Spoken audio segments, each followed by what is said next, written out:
말씀의 제목은 무한한 하나님의 은혜. 약속하고 설교 제목을 잡은 것도 아니고 곡을 정한 것도 아닌데 어쩌면 이렇게 잘 맞아떨어지는지 참 감사하고 고맙습니다. 오늘 우리가 읽은 마태복음 18장 본문에는 많은 비유와 예수님과 제자들의 대화가 나오게 됩니다. 마태복음 18장은요, 천국에서 누가 큰가라는 이 제자들의 질문으로 시작이 됩니다. 이 질문은 제자들이 예수님을 따르고는 있지만 여전히 어떤 자기 중심적인 그런 사고방식에서 벗어나고 있지 못함을 우리에게 보여주고 있습니다. 주님께서는 그런 제자들의 질문 앞에 어린아이 하나를 그들 앞에 딱 세우시고 크고 작음의 문제를 넘어서 어린아이처럼 될 것을 요구하십니다. 어린아이는요, 이 제자들의 관점에서는 낮은 자겠죠. 또 그렇게 큰 중요성이 없는 인물일 수도 있을 것입니다. 주님께서는 크고 높은 자가 되는 관심에 사로잡힌 이 제자들에게 어린아이가 되라는 요구를 하시는 겁니다. 4절에서 보시면 이 어린아이와 같이 자기를 낮추는 사람이 천국에서 큰 자니라 이렇게 되어 있죠. 그리고 6절에서 주님은 나를 믿는 이 작은 자 중에 하나를 실족하게 하면 차라리 연자맷돌이 그 목에 달려서 깊은 바다에 빠지는 것이 낫다라고 말씀하십니다. 어린아이, 그 다음에 6절에서는 나를 믿는 이 작은 자라는 인물이 또 나오게 되죠. 그리고 12절 13절에 가서는 길 잃은 양 한 마리를 말씀하시고 15절에서는 내 형제가 죄를 범하거든 이렇게 제자들에게 말씀을 쭉 이어나가십니다.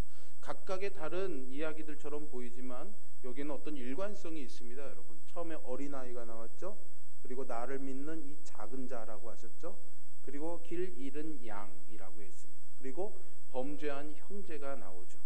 어떻게 보면 이런 것들이 전체적으로 보면은 그다지 중요하다고, 그다지 높다고, 그다지 귀하다고 여겨질 만한 것들은 아닙니다. 하지만 예수님께서 이런 것들을 드러내시는 것은 뭡니까? 이 모든 것들이 다 하나님의 귀한 자녀다라는 거죠. 하나님의 귀한 존재임을 말씀하고 있는 겁니다. 귀하고 천한 세상 기준이 아니라 하나님의 존귀한 자녀들이 누구나 다 된다라고 말하고 있는 거죠. 이것이 이 마태복음 18장에 있는 비유의 전체의 배경이고 이 비유들을 관통하는 아주 중요한 의미다 이렇게 말할 수가 있습니다. 이는 내 형제고 하나님 아버지의 존귀한 자녀다라는 것이죠. 아무리 보잘것없고 하찮아 보여도 그렇다라는 것입니다.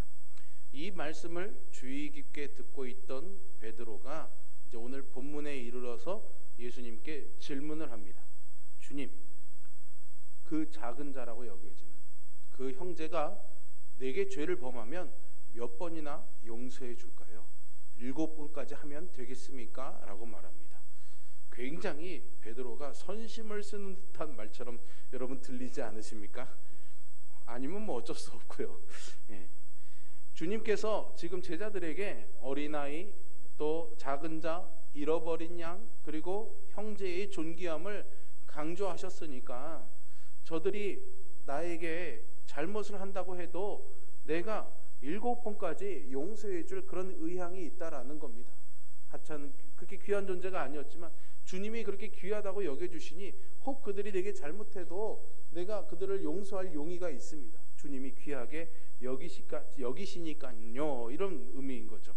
이 당시에 유대인들 랍비의 그런 가르침에 의하면 혹 형제가 자기에게 잘못을 하면은 최대한 3번까지는 용서해 주라라는 그런 가르침이 있었습니다.